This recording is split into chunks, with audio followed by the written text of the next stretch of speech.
Graças a Deus, pela palavra dele que é fiel, amém, gente? João capítulo 8, versículos 31 a 36. Eu tenho tentado trabalhar com uma escala entre os pregadores, mas aí os dois pregadores hoje não puderam estar aqui, né? Tem outras agendas. Então nós vamos continuar a nossa reflexão, para a qual o Espírito do Senhor tem nos orientado. No Evangelho de João, capítulo 8, versículos 31 a 36. Abra aí a sua Bíblia. Eu quero valorizar muito o seu trabalho de trazer a Bíblia. Então vamos consultar a Bíblia, vamos ler Bíblia. A palavra do Senhor fala com a gente. Você pode não gostar da voz do pregador, mas ouça a voz do Espírito. Amém? A palavra do Senhor, nós já testamos. O que o Senhor já nos diz nessa palavra, ela traz para a nossa memória as lembranças da graça de Deus. Ela regenera, ela limpa, ela restaura dentro de nós o prazer de ouvir a voz do Senhor. João capítulo 8, versículos 31 até o 36. João capítulo 8, do 31 ao 36. Esse capítulo de João relata que um dia Jesus teve que livrar uma mulher das mãos de apedrejadores. E assim que ele a liberta, ele comunica para uma plateia incrédula sobre a missão dele, Jesus, aqui nesse mundo. E quando ele profere essa palavra, que ensina para aqueles corações cheios de dúvidas, cheios de incredulidade, tão avesso à palavra, a respeito da missão de Jesus, alguns creram em Jesus. E ele está ministrando essa palavra para aqueles que creram. Então vamos dizer juntos, vamos ler juntos? De 31 a 36, leiam comigo, todo mundo. Disse, pois, Jesus aos judeus que haviam crido nele: se vós permanecerdes na minha palavra, sois verdadeiramente meus discípulos, e conhecereis a verdade, e a verdade vos libertará. Responderam-lhe: somos descendência de Abraão, e jamais fomos escravos de alguém. Como dizes tu, sereis livres? Replicou-lhe Jesus: em verdade vos digo, todo que comete pecado é escravo do pecado. O escravo não fica sempre na casa, o filho sim para sempre. Se, pois, o filho vos libertar, verdadeiramente sereis livres. Amém? Essa é uma palavra muito simples e que parece que tocou muito profundo no coração daquela plateia ignorante em relação à missão de Jesus. Ele diz assim: aos que haviam crido. Não era para os que o haviam rejeitado ou duvidado da sua palavra. Se vocês permanecerem na minha palavra. A tradição daquela gente dizia o seguinte: escute, Moisés, escute o que o Velho Testamento ensinou para os patriarcas. Agora Jesus vem e confronta não só as ideias, mas também a crença daquele povo. Se vocês permanecerem na minha ou nas minhas palavras, então serão verdadeiramente o quê? Os meus discípulos. vão conhecer a verdade. Mentira escraviza. A dúvida é o pior tormento para o coração de alguém.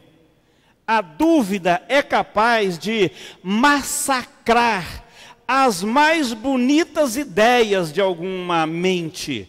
Mas a verdade é sempre libertadora. Até para o casal em casa. Quando o casal fala a verdade um para o outro, o marido é livre de massacre. Não é verdade? O casamento é liberto de derrota. O filho é livre de surra. Quando se fala a verdade, gente, a paz reina. Conhecereis a verdade. No caso aqui, é a verdade de Cristo. Para um coração aprisionado. Conhecereis a verdade e o quê? E a verdade vai libertá-los. E isso intrigou os ouvintes. Os questionadores de plantão não perdiam tempo para questionar Jesus, para confrontar a palavra de Jesus. Eles disseram, engraçado, Jesus. Somos as pessoas mais livres entre as nações. Na nossa tradição, no nosso histórico religioso e fé, nós nunca fomos escravos de povos nenhum. Isso era uma mentira. Eles sabiam que tinham sido, mesmo histórica e socialmente falando. Mas não sabiam de que Jesus estava falando. E Jesus diz assim, ele replica, eu vou dizer uma coisa para vocês. Versículo 34, o que Jesus repetiu para eles?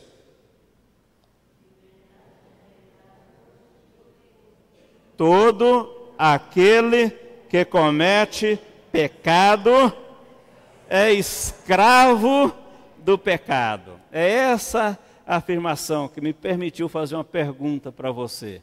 Você é escravo ou filho? Eu sempre achei, isso aí é uma frase minha, uma inspiração da madrugada, tá? Sempre achei que a escravidão é a forma mais abusiva de se tratar com o ser humano. Quando criança e lia o Velho Testamento, eu confesso para vocês, eu ficava muito intrigado com a história de escravidão no Velho Testamento. Quando eu tinha lá meus 9, 10 anos de idade, eu li um livro achado na biblioteca de uma escola, estudava, que naquele tempo era escola primária. Se é desse tempo, né? Pois é, eu também sou. E achei lá um livrinho chamado A Cabana do Pai Tomás. Aquele livrinho me fez chorar, de raiva e de comoção. Eu lembro de tê-lo emprestado no colégio, na escola, e no final, numa certa tarde, debaixo de uma árvore, sol quente, li aquele livro todinho em prantos. A Cabana do Pai Tomás. Não entendia muita coisa da história da escravidão, mas sempre achei que era uma ação abusiva, imoral, afrontadora sobre tudo que a gente pode conhecer de valores humanos. Recentemente eu sempre vejo na televisão, nesse canal fechado, que sabe que nunca termina, né? Um filme passa 300 vezes, tá? 12 dias de escravidão. E é uma lição. Como é que é? É 12 anos, desculpa, que eu não gosto nada de escravidão, que 12 dias já são muito, 12 anos, né? 12 anos de escravidão. Que lição extraordinária a gente aprende sobre o que o ser humano é capaz de fazer com o ser humano para roubar a dignidade e honra das pessoas. Mais tarde comecei a compreender o que Jesus está falando aqui. Ele está falando de um tipo de escravidão que leis não mudam. Ele está falando de um tipo de escravidão que a educação não muda, que a sociologia não muda. Ele está falando de um tipo de escravidão que regras religiosas não mudam, que decretos presidenciais de governantes não mudam. É aquilo que está embutido dentro do coração humano, é a corrupção do coração humano, que a Bíblia chamou de pecado. Todo aquele que comete pecado é o quê? É escravo do pecado. Para a gente entender um pouquinho, trouxe algumas ideias para a gente expandir o texto. Isso vai te ajudar a compreender aqui, sobre essa questão de escravidão. Vamos caminhar, Lucas. Tá? Jesus, no versículo 31, depois que os discípulos creram nele, ele diz assim: se vocês permanecerem na minha palavra, serão o quê? Verdadeiramente meus discípulos. Preste atenção aqui, igreja, em nome de Jesus. Jesus não quer que você seja, ou que nós sejamos uma instituição de rol de membros. Isso não é igreja. Igreja pode ter isso, mas isso não é igreja. Não basta você se matricular em algum ministério e diz, eu desempenho esse tal ministério. Isso não é igreja. Igreja pode ter isso, mas isso não é igreja. A gente pode se especializar em música clássica, erudita, ou como se diz, gospel, ou música evangélica, e cantar, e refinar cantores, e ter nos auditórios muitos e muitos banquetes musicais. Mas isso não é igreja. Igreja pode ter isso, mas isso não é igreja. Podemos ter campanhas sociais, e muitas campanhas sociais, divididas nas mais variadas categorias de trabalho, para alcançar e promover assistência para as pessoas, mas isso não é igreja. Igreja pode ter isso. Só há uma identidade para a igreja: um corpo, um ser, um organismo formado por discípulos de Jesus Cristo. É isso que é a igreja, formada por discípulos de Jesus Cristo. Discípulo, Jesus disse assim, tem marcas, tem coisas que se pode identificar em você, se é ou não um discípulo ou uma discípula de Jesus Cristo. E ele deixa aqui uma delas: se vocês permanecerem nas minhas palavras. O que caracteriza um cristão é o quanto de Cristo e da palavra de Cristo está dentro da vida dele. Então preste atenção aí. Discípulos obedecem a palavra de Cristo. Isso é permanecer na palavra. O problema das seitas é que os súditos dessas seitas precisam permanecer na palavra dos mentores. O que eles dizem e creem é a fé dos seguidores. Agora, Jesus vem e ele tem todo o direito e autoridade para dizer assim: se vocês permanecerem na minha palavra, então vocês serão verdadeiramente meus discípulos. O discípulo é aquele que vive a palavra de Jesus. Ele aprende a ser como Jesus, a viver como Jesus, a andar como Jesus. É isso que nos identifica como povo de Deus nesse mundo. Essa é a segunda coisa, gente. O que os discípulos fazem?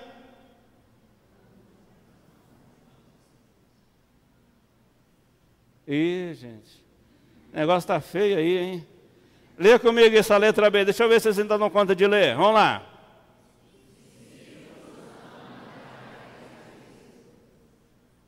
Melhorou, né? Discípulos amam a Cristo mais, muito mais do que ele ama as pessoas. Amam a Cristo muito mais do que ele ama dinheiro. Ama a Cristo muito mais do que ele ama sua casa, suas terras, o seu lazer, o seu esporte. Discípulos são conhecidos pelo amor genuíno a Jesus. Eles não trocam Jesus por nada. Se você ler Lucas 14, 26, vai deparar com Jesus dizendo o seguinte: se alguém quiser vir a mim, e não aborrecer ou não amar menos, o quê? Seu pai, sua mãe, seu filho, sua filha, seu esposo, sua esposa, seu sogro, sua sogra, seu cachorro, seu namorado, sua namorada, seu carro, sua bicicleta. Se ele não amar menos essas coisas e amar muito mais a mim, não pode ser o meu discípulo. Por que Jesus é radical nessa palavra, gente? Porque é o seguinte: há pessoas que amam muito, amam, amam dois, amam três, amam quatro, pai, ama filho, filha, ama esposa, ama sogra, ama genro, e ama. Nós amamos, mas Jesus não admite rival no nosso coração. Amém, gente? Jesus não tem rival no nosso coração. Quando eu digo eu amo Jesus, eu adoro Jesus, Ele é centro da minha vida, Ele ocupa todo o meu coração, toda a minha afeição, meus sentimentos, meus desejos, minhas paixões, tudo é Jesus. Jesus é tudo na minha vida. Terceira coisa, discípulos renunciam tudo, o quê? Por amor a Jesus. Eu creio nessa verdade, gente. Você sabe o que é renunciar? É renunciar a coisa que eu gosto. É renunciar coisas que preenchem o meu coração. É renunciar ideias que enchem e preenchem a minha cabeça. Quando discípulos renunciam tudo por amor a Cristo, eles são capazes de renunciar tempo, lazer, ideias e ideais, projetos pessoais por amor a Jesus. Aí Jesus lá em Lucas 14, 33, que eu não pus aí, no finalzinho daquele capítulo: pois aquele que não renunciar o quê? Não renunciar o quê? Lucas 14, 33, finalzinho aí depois do ponto. Eu falei para vocês olhar a Bíblia, né? Vamos trabalhar com Bíblia. Todo aquele que não renunciar a tudo quanto tem, o que acontece? Não pode ser o meu discípulo. Irmãos, palavra muito simples. Jesus falou o seguinte: quando vocês decidiram me servir, me seguir, e deixar que eu seja o Senhor da vida de vocês, vocês tomaram uma decisão de permitir que eu seja tudo na vida de vocês. Nos relacionamentos humanos, nem sempre o marido é tudo na vida da mulher. Ela gostaria disso, mas nem sempre ele é tudo para ela. Viu? Nem sempre o rapaz é tudo para a namorada. Mesmo que ele chega e diz: eu sou tudo para você, amor, né? Não acredite não, tá? Não é nada disso não, o cara não é nada. Mas quando se trata de vida espiritual, quando se trata de relacionamento com Jesus, se ele não for o primeiro, o segundo lugar não serve para Jesus. Amém, gente? É uma questão de relacionamento a nossa vida com Deus. Quando o Espírito Santo nos faz entender que a nossa vida com Jesus é assim, Jesus é o primeiro, Jesus é tudo, o nosso amor é exclusivo ao Senhor Jesus. Aí os discípulos encontraram a fórmula do viver abençoado e prazeroso. Ele é tudo em Cristo Jesus. Mas Jesus quer discípulos, irmãos. Ele veio trazer essa missão, ele veio fazer essa missão, formar discípulos, homens e mulheres que neste mundo estão aprendendo a reproduzir a vida de Jesus. Segunda coisa que essa leitura que fizemos nos ajuda, é que ele não só quer discípulos, mas Ele quer discípulos livres do pecado. Preste atenção no que ele disse depois de ser confrontado por aquela multidão que eu ouvia. Todo aquele que comete pecado é escravo do pecado. Mas se o Filho vos libertar, verdadeiramente sereis livres. O pecado escraviza. Ele é um senhor tirano, abusivo, capaz de trazer morte para o coração humano. O pecado rouba toda expectativa de vida, toda alegria, toda esperança. O pecado é capaz de tirar você completamente da dependência de Deus. O pecado tem um salário, tem uma recompensa. O salário do pecado é a morte. Não brinque com o pecado abomina o coração de Deus. Por isso, aquele que comete pecado é escravo do pecado. Quando Jesus trouxe essa palavra, e essa palavra vem ao nosso coração, a gente precisa fazer uma pergunta. Então o discípulo, aquele que se converteu, que foi regenerado, que ganhou um novo coração, transformado pelo poder da palavra, então ele está livre do pecado.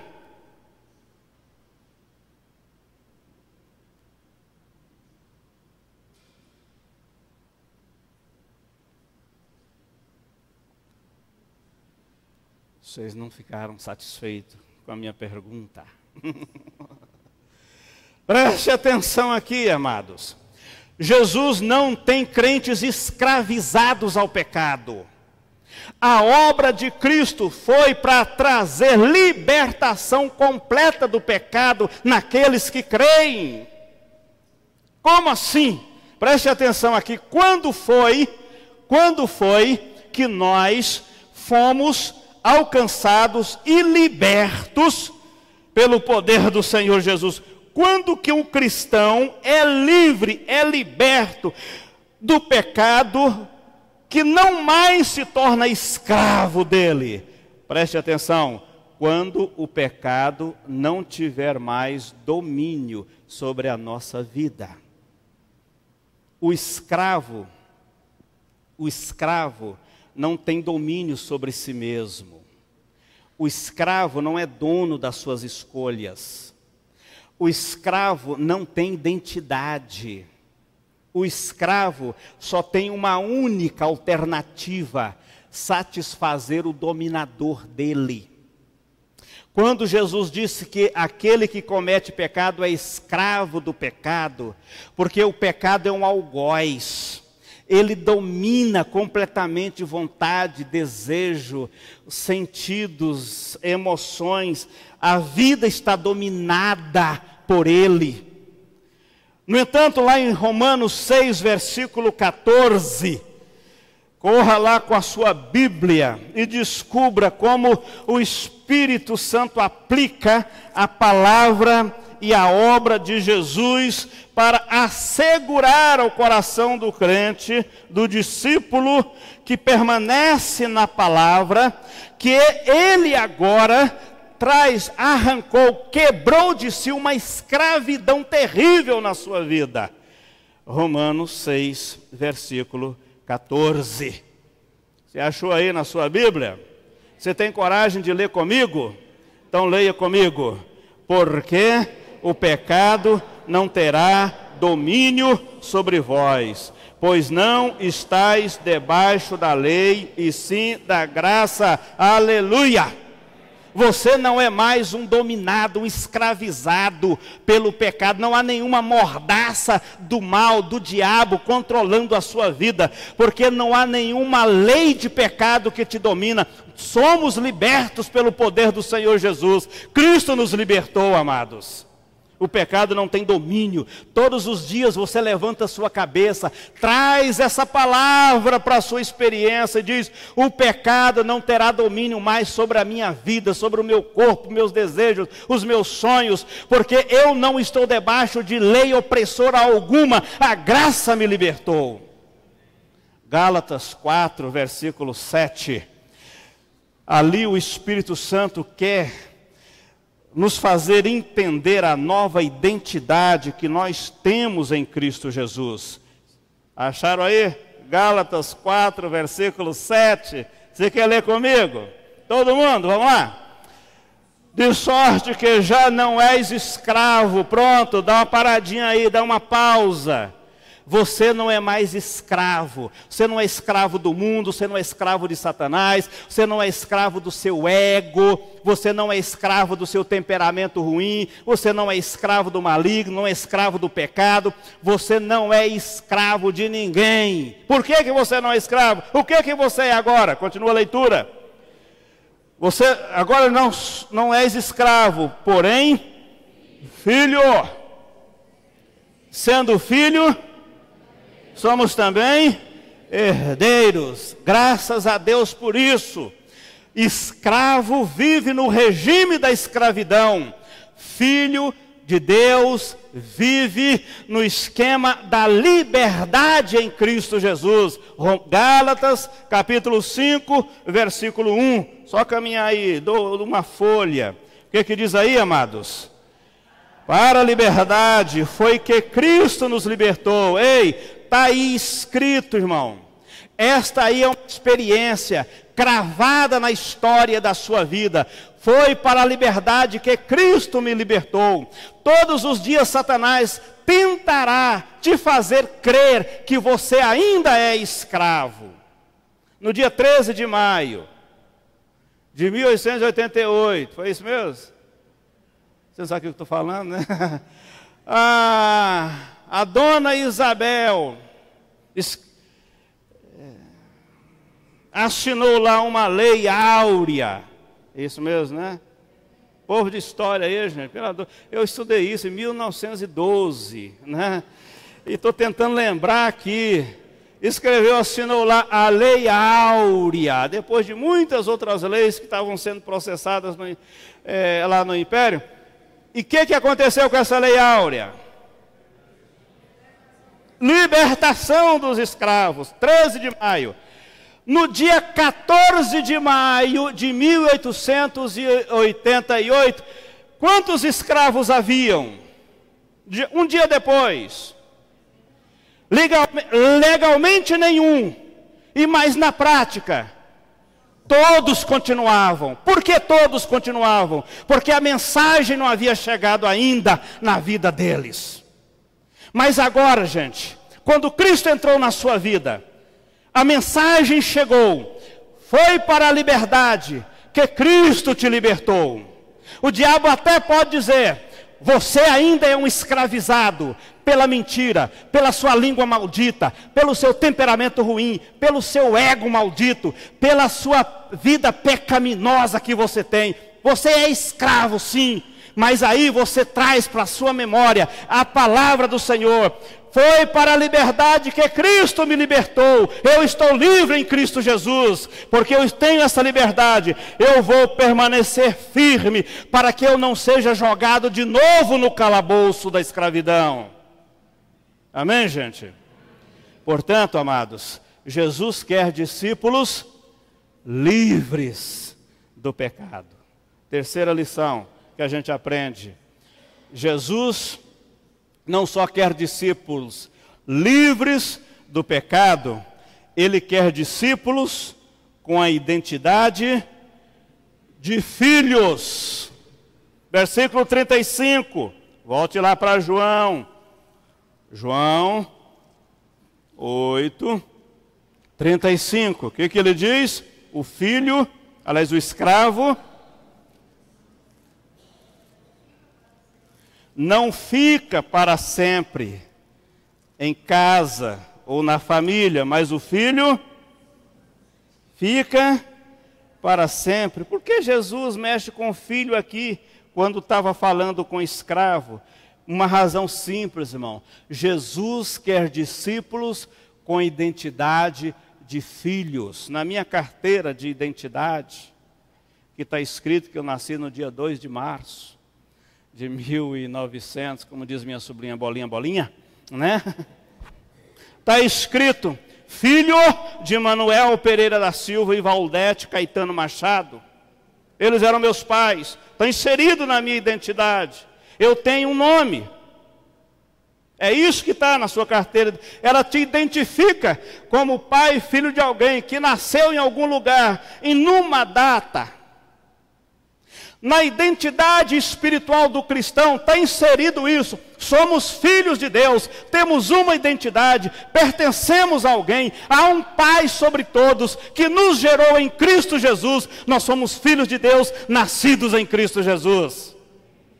E nessa identidade de filhos, a gente faz uma comparação bem interessante entre filhos, entre escravos e filhos, que eu fui encontrando por aí. Primeiro, escravos não têm identidade. Quando o senhor de escravos comprava alguém, ele não queria saber qual era o nome daquele sujeito, ou idade que ele tinha, ou sobrenome. Apenas ele cravava na pele dele, com ferro quente, uma marca. Era a marca do proprietário, é a marca do dono. Ele não tinha identidade. O pecado rouba a identidade, roubou a identidade do ser humano. Quando Jesus, mas no capítulo 8 ainda, vai entrando na discussão com seus algozes, e que ele dizia, o senhor está abusando de nós temos um pai. E Jesus disse, se vocês têm um pai, esse pai de vocês deve levá-los a desacreditar de mim, porque o pai de vocês é o pai da mentira.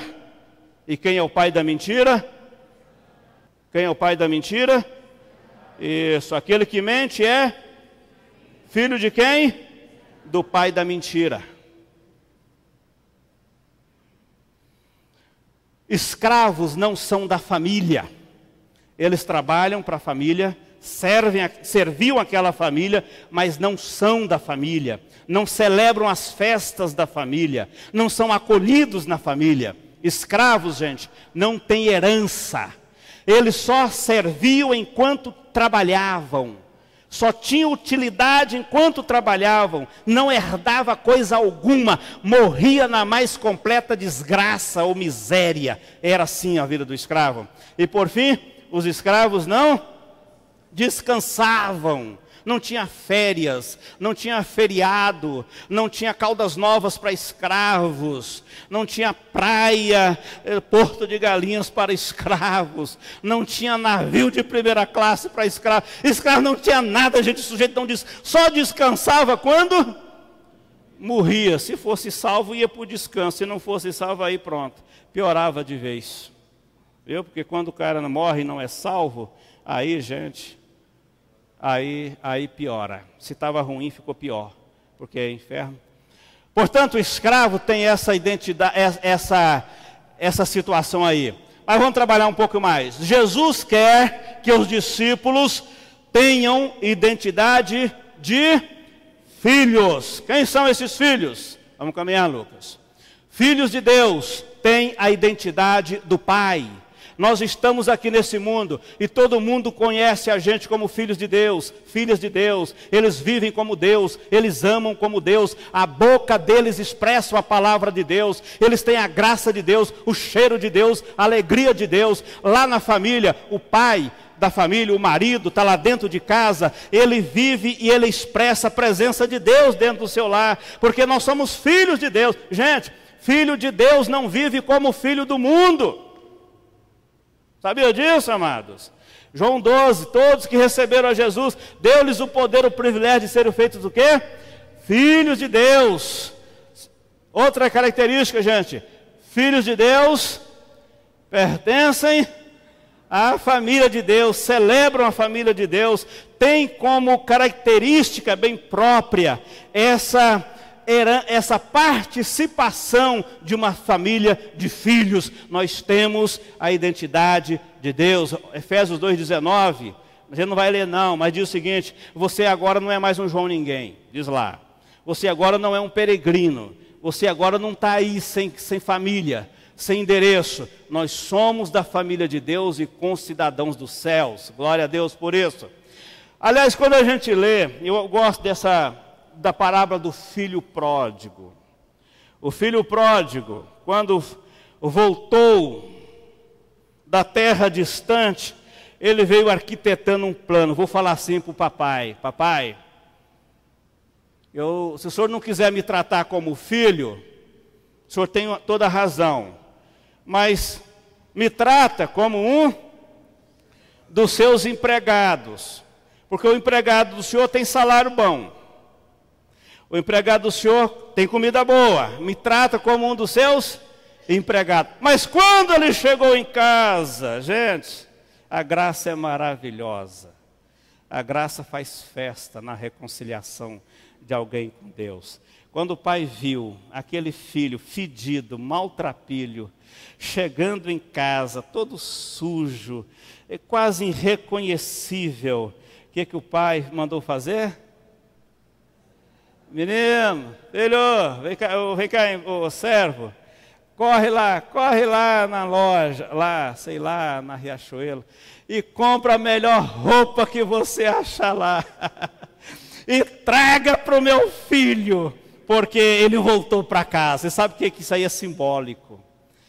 Significa que quando nós saímos da escravidão, entramos na família de Deus, nós recebemos a roupagem da justiça e da santidade de Cristo Jesus, que vai cobrir completamente a sujeira do pecado na vida do ser humano, gente. Nós recebemos uma roupagem nova de Cristo Jesus.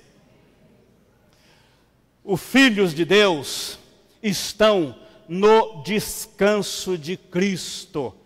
Escravos não descansam, mas os filhos estão no descanso de Cristo. Coisa maravilhosa. Hebreus 4:3 diz que nós já entramos no descanso de Deus. Você sabe como é que eu entendo esse descanso de Deus? O descanso é Cristo. Amém, gente? Está lá em Romanos, Jesus falou isso, Mateus 11, 28 e 29. Vocês estão sobrecarregados? Vocês estão com um peso enorme nas costas? Então venha a mim, eu vou aliviar vocês, porque em mim, vocês acham? Só um descanso pode produzir descanso, pode descansar os outros. Mas aqui, o descanso é livrar-se ou livrar-nos da tirania do serviço a Deus por obrigação. Vocês sabiam? Tem muitos crentes cansados, martirizados, por uma consciência cheia de culpa, porque acham que não estão agradando a Deus. Acham que vão agradar a Deus. Senhor, eu quero fazer para agradar o Senhor. Eu quero fazer para agradar o Senhor. Eu quero fazer para agradar o Senhor. E eles estão lutando para agradar a Deus. Estão se esforçando para agradar a Deus. Estão caindo esgotados sem dar conta de agradar a Deus. Porque há um único jeito de agradar a Deus, amados. Sem fé é impossível agradar a Deus. Nem tudo que a reforma protestante fez foi bom, nem tudo. Mas Lutero falou uma coisa que foi boa.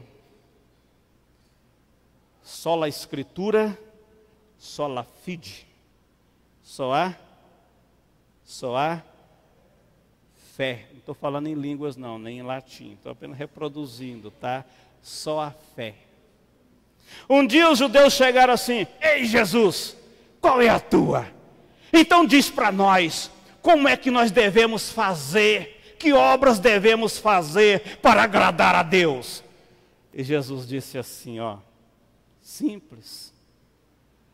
A obra de Deus é essa, que vocês creiam naquele que Ele enviou. A vida do crente, gente, é Jesus. A vida da igreja é Jesus. A adoração da igreja é Jesus. O serviço que agrada a Deus é aquele que é feito em Jesus. Marta, na Bíblia, ocupava-se com o serviço. Ficou cansada, esgotada, falante, geneticamente falante, e reclamando de tudo, porque Maria estava ocupada com Jesus. E Jesus disse: Marta, Maria escolheu a melhor parte, tira isso dela não, ela está de boa, é isso que eu quero para você. Jesus, vida cristocêntrica, é quando você fundamenta, apoia a sua fé, a sua vida numa pessoa, Jesus. Filhos de Deus estão no descanso de Cristo. Vamos caminhar um pouquinho mais, Lucas. Filhos de Deus que aprenderam a viver dessa sua identidade em Cristo Jesus, eles têm uma herança. Escravos não têm herança, mas aquele que é filho de Deus tem herança. Romanos 8,17 diz: se somos filhos, somos também, graças a Deus. O salmista um dia parou e ficou imaginando: gente, a minha sorte é muito boa. Olha que sorte maravilhosa eu tenho. Cai-me as divisas em lugares leves, amenos. É muito linda a minha herança. Irmão, a maior herança, aliás, a herança de Cristo para a sua igreja, não é aquele emprego público que você sonha, não é aquela quantidade de dinheiro que você almeja ganhar. A herança do cristão é celestial. Nós somos preparados para a eternidade com Cristo. Nós somos o povo do céu. Cristo tem uma promessa reservada para a sua igreja. João 14, 1 e 2 e 3, musiquinha que a gente cantava quando era criança, está escrito na Bíblia: não se turbe o vosso coração, crê em Deus, crê em mim, na casa de meu Pai há muitas moradas, e eu voltarei para buscar vocês. Amém, gente? O povo de Deus vive dessa esperança em Cristo Jesus. Nós estamos firmes nessa promessa.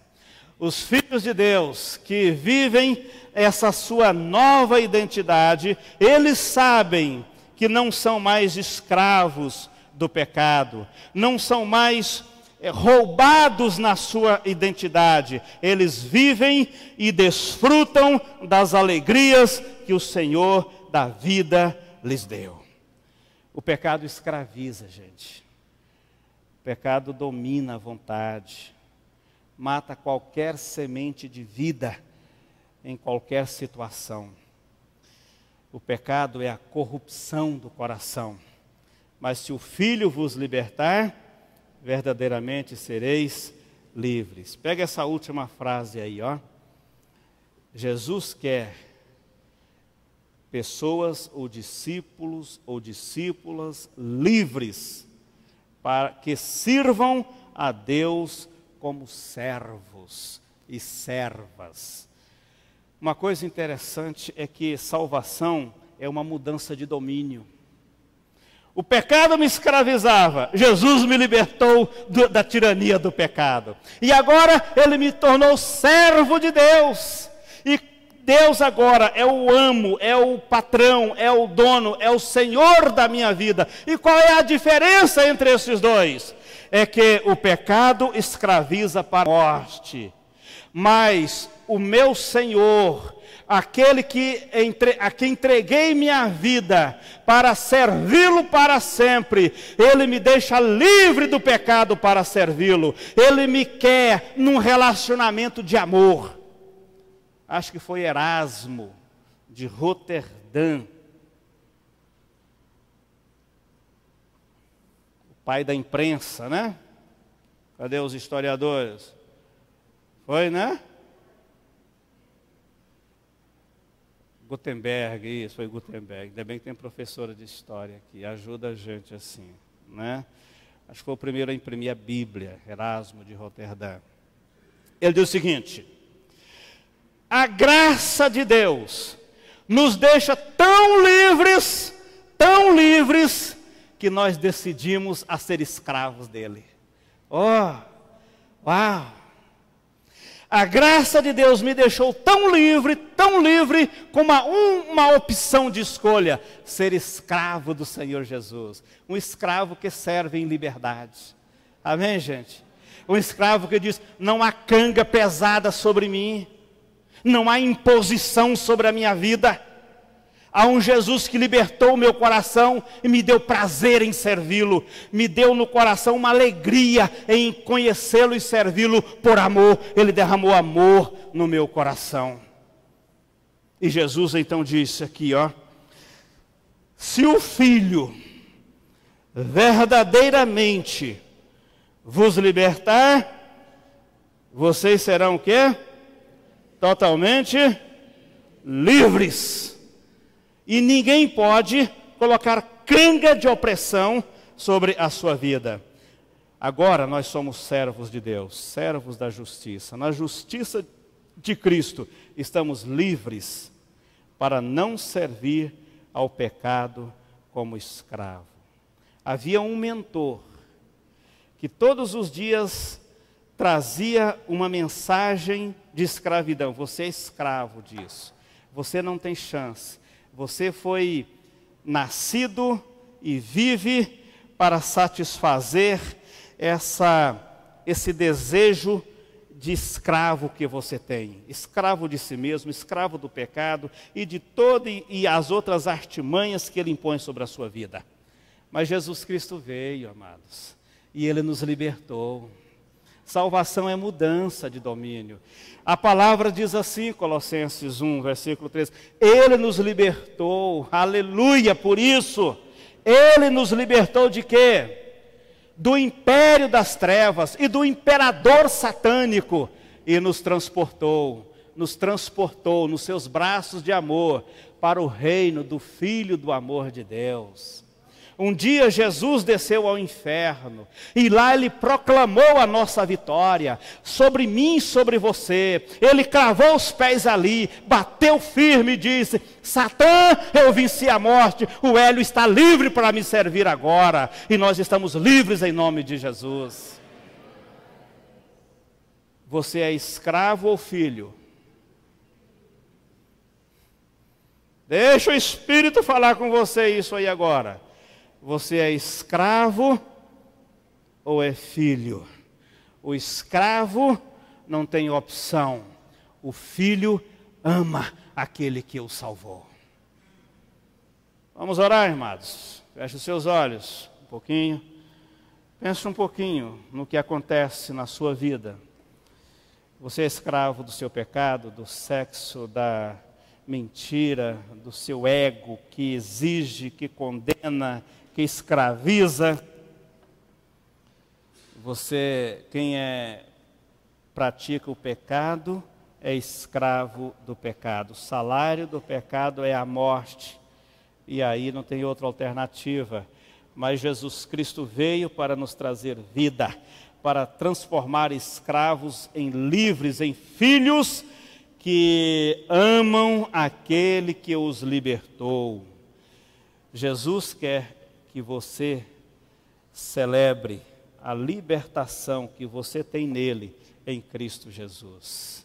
Ele quer discípulos livres do pecado, discípulos que tenham a identidade de filhos, mas discípulos livres que se entregaram, que se entregam totalmente ao Senhor que os libertou, que ama aquele que os salvou, e que diz: antes eu era escravo do pecado, mas agora eu sou servo de Deus, sou liberto pelo sangue de Jesus. O pecado já não tem domínio mais sobre a minha vida, porque eu fui emancipado pelo poder da cruz de Cristo. Sabendo isso, diz a palavra, que foi crucificado com ele o nosso velho homem, para que não sirvamos mais ao pecado como escravo.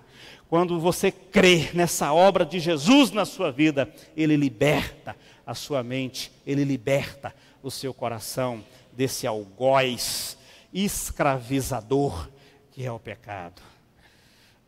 Para ser filho, a gente precisa crer nessa obra de Jesus e recebê-la pela fé em nosso coração. Eu quero que você diga assim: Senhor, eu quero viver essa liberdade, eu quero viver essa libertação, quero viver livre do pecado. Tenho luta, mas eu quero viver livre do pecado. Não vou ser mais escravo do pecado. Eu vou celebrar e festejar a minha vitória em Jesus Cristo. Você precisa da graça de Deus para isso. Vamos ficar em pé em nome de Jesus e vamos orar ao Senhor, clamar ao Senhor por nós. Isso que a palavra de Deus falou é o que está no coração de Deus para a minha vida, para a sua vida. Não importa a luta que você tem contra a tentação, todas as vezes que a tentação bate à sua porta e você disser: olha, eu estou livre em Cristo Jesus, eu sou servo de Jesus, você está honrando a obra de Jesus na sua vida. Não deixe o pecado, não caia na armadilha do pecado. O pecado mata, o pecado destrói. E se nessa noite você precisa colocar sua vida nas mãos de Jesus, dizer: Jesus, eu quero a libertação do Senhor para a minha vida. Eu tenho vícios, eu tenho um pecado que me domina, sou ainda um escravizado pela mentira. Eu preciso de viver, de experimentar essa paz na minha vida de quem foi totalmente liberto pelo Senhor. Ponha isso nas mãos de Jesus agora. Ore ao Senhor, coloque a sua vida nas mãos dele, e ele vai abençoar o seu coração em nome de Jesus. Vamos orar, igreja? Ore, irmão, pela sua vida, ore com alguém que está pertinho de você, e vamos fazer um pedido, vou fazer um apelo aqui, vou fazer uma convocação. Se nessa noite você, meu querido, precisa de que Jesus te liberte de um poder dominador na sua vida, há um pecado que te domina, e você precisa de libertação nessa noite, precisa dizer assim: olha, eu vou firmar-me em Cristo Jesus e dizer não para o pecado, eu vou crer na minha libertação, na obra de Jesus na minha vida, e vou me render a esse Jesus. Vem aqui em nome de Jesus. Se você precisa de oração para essa libertação, se você precisa de oração para essa mudança radical de vida, quebrar esse laço que te oprime aqui nessa noite. O diabo é terrível, ele sabe prender as pessoas por meio do pecado, por meio de um coração que tem tanto desejo contrário ao propósito de Deus, e há muita gente escravizada por isso. Mas nessa noite, o Senhor Jesus traz libertação para a sua vida. Como a gente canta, né? O meu milagre vai chegar, estou livre do pecado. Você precisa dessa obra na sua vida hoje? Vem aqui em nome de Jesus, vamos orar pela sua vida, vamos abençoar seu coração aqui nessa noite. Se você quiser vir, pode vir, deixa o Senhor trabalhar seu coração aqui nessa noite. Quero convidar a igreja para orar, todo mundo, toda a igreja orando, toda a igreja clamando pelo Senhor, pela revelação da graça, pelo mover do Espírito. E o Senhor nessa noite quer trazer esse milagre para o seu coração aqui, meu querido, em nome de Jesus. Quer trazer esse milagre para a sua vida. Saia daqui hoje transformado, liberto pelo poder do Senhor, pelo poder de Cristo. Você precisa de libertação espiritual, precisa de quebrar essas opressões da sua vida, que te oprime, que te escraviza sempre nessa situação. Vem aqui em nome de Jesus, vamos orar pela sua vida. Se houver alguém, se tiver alguém aqui que quer oração da igreja, pode vir, nós vamos orar por você. Não vou insistir muito não, porque a gente quer encerrar orando. Se quiser, pode vir aqui em nome de Jesus. Você precisa de libertação espiritual?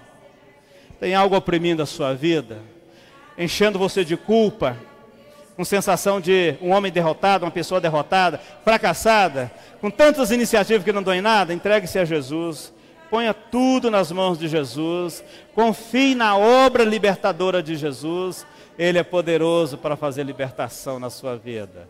Vamos orar juntos em nome de Jesus? Creio que o Senhor está fazendo uma obra na sua vida aí, no seu lugar. Creio que o Senhor está trabalhando no seu coração. Ele está dizendo para você, filho, eu vim para libertar, eu vim para trazer mudança, eu vim para fazer obra na sua vida. Se o Filho te libertar, você vai ser verdadeiramente, totalmente livre. Glória a Deus por essa obra de amor, essa obra da graça do Senhor. Senhor nosso Deus, nós te louvamos, Senhor, porque essa mensagem tão simples, tão profunda, tão radical, é a nossa mudança de vida, Senhor. Eu creio que o Senhor está fazendo, como já fez, obra na vida de tantos aqui, está fazendo.